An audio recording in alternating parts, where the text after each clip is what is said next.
ผาหินปูนทั้งหมดคือส่วนรับประทานเนาะ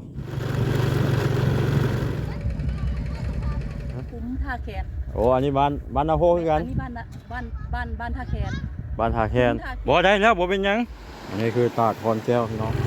เทแล้วแม่ก็พากันเศร้าแล้วบัดนี้หนาวมาแล้วบ่ฮู้ว่าอ้ายอยู่ไสอ้ายเป็นจังใดสบายดีพี่น้องหมดทุกคนตอนนี้บ่าวสอนกำลังจะเข้าไปทางบ้านนาโพเมืองหินบูนพาพี่น้องเข้าไปเลาะไปเที่ยวส้มธรรมชาติเบิ่งภูผาป่าดงเบิ่งนาแซงเนาะพี่น้องเบิ่งสายน้ำทางบ้านนาโพเป็นบ้านที่สวยงามอ้อมรอบไปด้วยภูเขาหินปูนระยะนี้พี่น้องเขาเพิ่นกำลังเฮ็ดนาแซงหรือว่านาฝรั่งเป็นบ้านของน้องหลานางสาวหินบูนเน็ตไอดอลชื่อดังที่ยูทูบเบอร์แล้วก็ครีเอเตอร์ทางฝั่งไทยมักมาถ่ายจากถนนใหญ่เข้าไปก็ประมาณ4 กิโลเมตรธรรมชาตินี่โอ้อลังการพี่น้องวิวหลักล้านใครมาเห็นก็ต้องตื่นตาตื่นใจอย่างแน่นอนทางนี่ก็เป็นสวนยางพาราเดี๋ยวปลูกยางลายพี่น้องอยู่ทางเมืองหินบูนอยู่เส้นเรียบแคมคลองในแห้งลายเขตนี้ยังบ่หลายปานใดพี่น้องเป็นอย่างไรก็ฝากพี่น้องเขาติดตามรับชมน้ำกันเนาะดนกับบ่าวสอนกับมาเท่านึงบางย้ำฝนบ่าวสอนกับมาน้ำท่วมบ้านตอนนั้นเนาะจะเอารถเอาเครื่องของมาวางไว้อยู่เพิ่งทางเข้าบ้านเต็มเลยเพราะว่าน้ำท่วมบ้านโดยเฉพาะรถเนาะรถใหญ่รถกระบะรถจักรรถไถเอาไว้อยู่ที่สูงบ่อน้ำบ่ท่วมจะมีสายน้ำประกันไหลผ่านบ้านเพิ่นน้ำประกันจะไหลลงสู่น้ำหินบูนลงสู่น้ำของพี่น้องเลย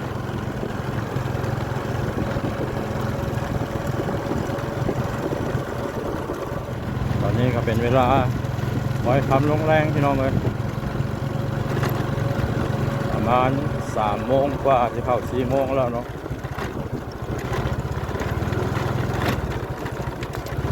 จะปวดร้อนปานใด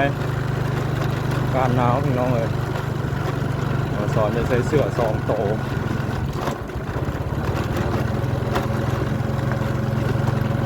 อดแล้วพี่น้องบ้านนาโพเมืองหินบูน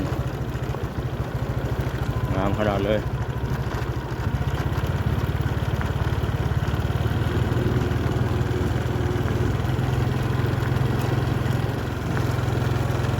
แล้วบ่เห็นนาแซงหมดว่าจังใดวะคือบ่เห็นแ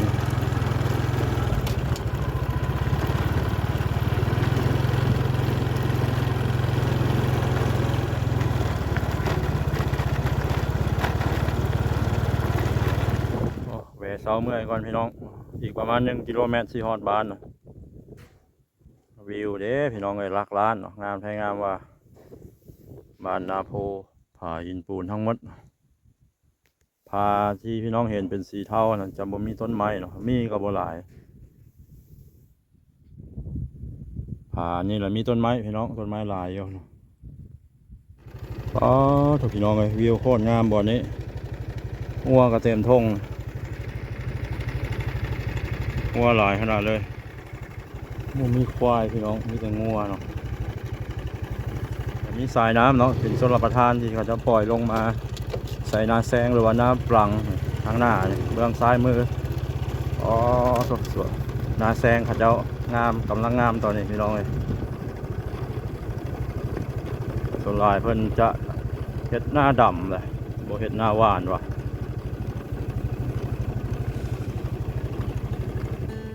นี่คือส่วนรับประทานเนาะมันปั๊มมาจากเวลาน้ำประกันพี่น้องโอ้ตัวหน้าแซงหรือว่าน้ำปลั่งเขาเจ้าดำเอาบริวารหรือว่าบริพายน้ำขนาดตอนนี้ดำใกล้จะสำเร็จแล้วปากทงนาเบื้องนี้จะ บริเฮ็ดหลายคือทางเบื้องซ้าย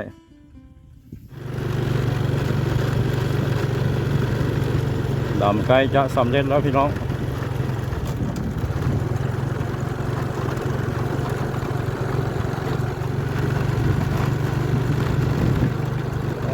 วิวโคตรงามเลยพี่น้องเลยบ้านนาโพ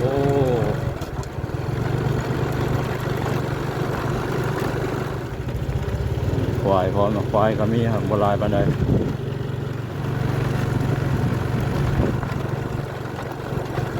อันนี้คือสายน้ำประกันพี่น้อง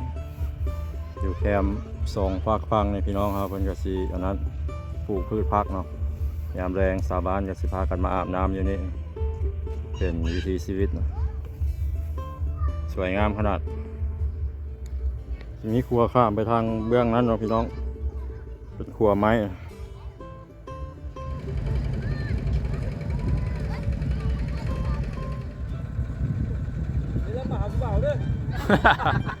สบายดีเลยเอ้าจะอยู่พี่บ่อยู่ฝากนี้อ๋อนี่สบายดีเอ้ยดอกคูณ โอ้ยสบายดี คนดังประจำบ้านนาโพ คุ้มท่าแคน โอ้อันนี้บ้านนาโพคือกั อั น นนี้บ้านท่าแคน บ้านทาแคน คุ้มท่าแคนแต่ก่อนมันก็เป็นในหมู่บ้าน3 หมู่บ้านเนาะ โอ้ ฝั่งทางนี้บ้านนาโพฝั่งทางนั้นบ้านท่าแคนแล้วก็มีขึ้นไปพุ่นอีกเอ๊ะ บ้านหยัง คอนแก้ว ที่ว่ามีตาดเหรอ แม่นเลยสิพาขึ้นไปบ่ก็เชิญมาแล้วก็ต้องไป อยาก เนาะ ไปเบิ่งนี่ได้ ไปเบิ่งชื่อๆไปเบิ่งไปเลาะเบิ่ง อืม เขาก็เลยมารวมกันเป็น3 หมู่บ้านเป็นบ้านเดียวกัน ได้เจ้าบริคายังบ่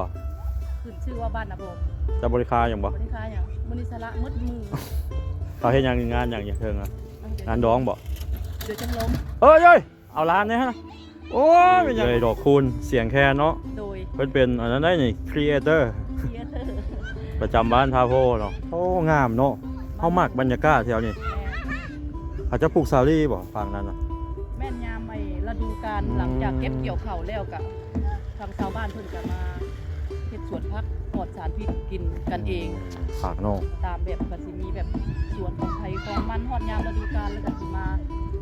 เฮ็ดสวนปลูกพักกินเอง ยามแรงก็มาอาบน้ำอยู่นี่เนาะ แม่น โอ้ น้ำนี่ก็ดูดขึ้นไปไว้ใส่เฮาก็สิกินน้ำดื่ม เอาแต่ว่าเอาไว้อาบไว้ สอยไว้อาบซักเสื้อผ้า แต่บางคนยังมาอาบอยู่นี่เนาะ แม่น มัน ส่วน อยู่ หลายก็อาบอยู่นี่แหละ แล้วก็ส่วนหน่อยที่จะดูดขึ้นไปแล้วก็ห้องน้ำแล้วก็อาบในห้องน้ำ อ๋อ ไป ฝากไปเลยแบบนี้ฮะอ๋อเจ้าเคยมาอาบบ่เนี่ย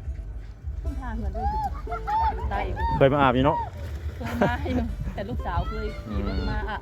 มาอาบแล้วก็อากันล้างรถล้างลาอย่าเล่นไหมลูก อ๋อ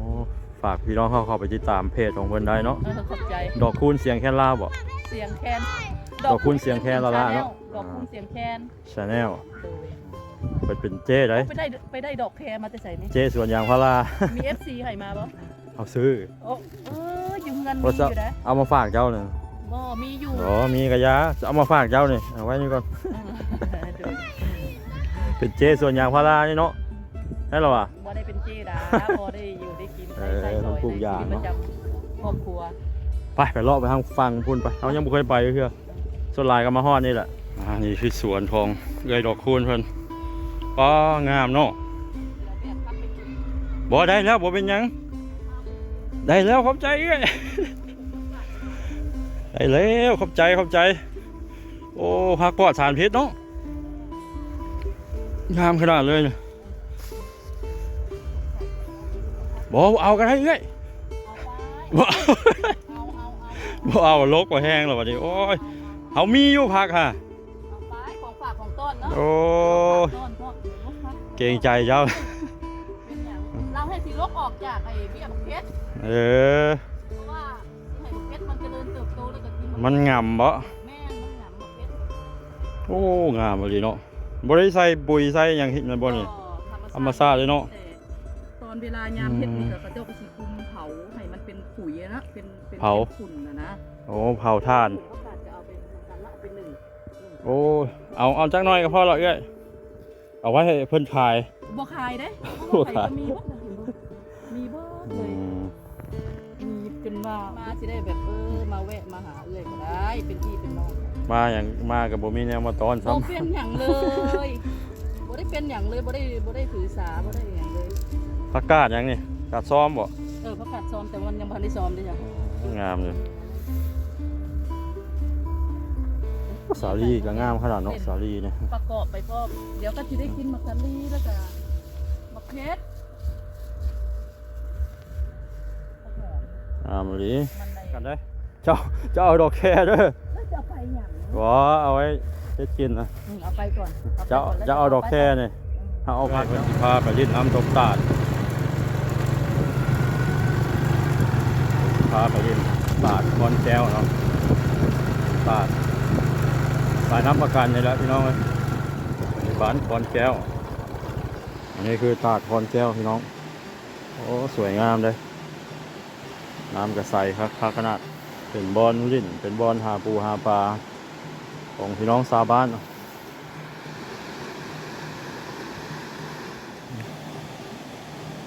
คนกำลังไหลมองอยู่พี่น้อง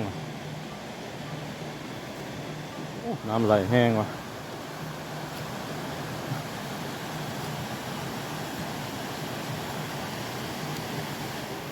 ทางเทิงน้ำตกเนี่ย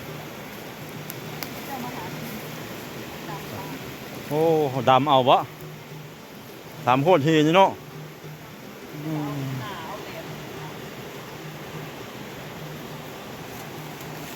น้ำใสขนาดเลยทำนี้ก็โอเคแล้วโอ้งามเนาะอัน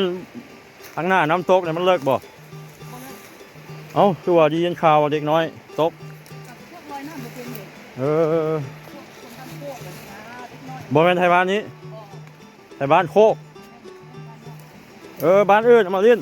โอ้สมพอแล้วสะไทยบ้านแถวนี้บ่เคยมีเด้อุบัติเหตุยินข่าว 2-3 ปีก่อนเนาะเดี๋ยวประเทศนี้เขากล้ามาเล่นบ่ล่ะปิดไว้มาเล่นเลยมาธรรมดาแบบตามกลุ่มตามอย่างนี้ได้ตามแบบเล็กๆบ่ให้เปิดแบบใหญ่สงกรานต์บ่ให้เปิดเนาะท่านรู้จักครับชาวบ้านมาต้องแจ้งนายบ้านมาต้องอันนั้นละเอียดแต่ก่อนเราเปิดบ่แม่แต่ก่อนเปิดแล้วมีวงวันปีมีเล่นทุกปีตั้งแต่เกิดอุบัติเหตุมาแล้วบ่ได้เปิดเลย3 คนบ่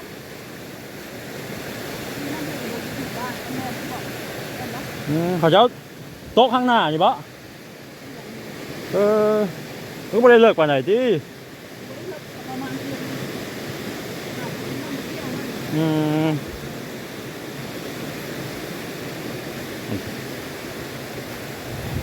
ก็เลยปิดเลยเนาะมีอุบัติเหตุเด็กน้อยตกน้ำประมาณ 2-3 คนนี่แหละอยู่ข้างหน้าน้ำตกนี่พี่น้อง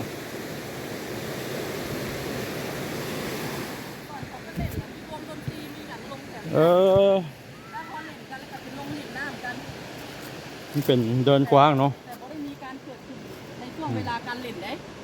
อันนี้เขามาเล่นแบบนี้นะแบบเขามาแบบนี้แล้วเขาก็เล่นกันเองมาเล่นส่วนตัวเล่นส่วนตัวบ่มีผู้ปกครองบ่มีอย่างมาก็ลงไปเล่นแบบนี้ได้ชาวบ้านหากินบอกว่าคนต่างในบ้านเขาเจ้ากันลงสบายปลาคือสิร้ายเบิ่งนี่เนาะหลายเขามันเกิดมาก็เจอกับน้ำแล้วเขาก็เลยบริยานสมพอแล้วเห็นเจ้าตึกกระดุงน้ำบักแห้งในปลาโธ่เป็นเฮาในบกาแหละพอยามน้ำกันที่นั้นมันขึ้นมาที่นั้นท่วมเขาที่นั้นโอ้ท่วมรถมาแบบนี้สูงเนาะท่วมเฉยวันนี้ก็ต้องขอขอบใจเอื้อยดอกคูณเนาะดอกคูณเสียงแคนครีเอเตอร์ประจำบ้านนาโพเนาะเป็นเป็นไกด์พาเที่ยวได้มื้อนี้เนาะยินดีขอขอบใจเอื้อยหลายเนาะแล้วก็ฝากพี่น้องเข้าไปติดตามเพจของเพื่อนได้เด้อเนาะ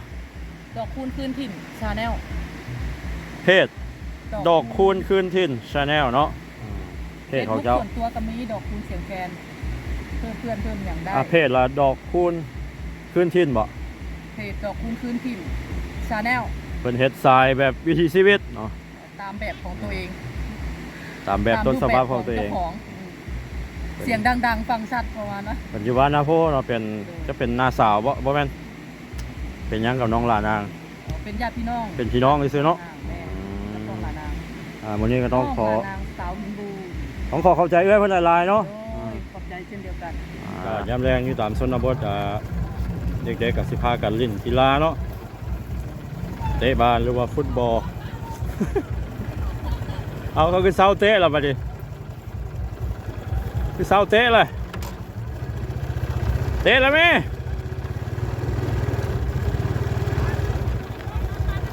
เอาคือบ่พากันเตะแล้วแม่ เตะแล้วแม่คือพากันเศร้าแล้วบัดนี้คือเศร้าล่ะฮะเศร้าเมื่อยเป็นตัวสำรองบ่เนี่ยเตรียมเปลี่ยนเนาะอยู่บ้านน้องอยู่บ้านนี่บ่เฮียนมอใดล่ะบ่ได้เฮียนล่ะเนาะคันว่าเฮียนเราไปเฮียนอยู่ใส่ห้วยแอกพุ่นบ่มอปลายฮะก็ไก่เนาะเข้าใจละโอ้คนมาเตะบาสหลาย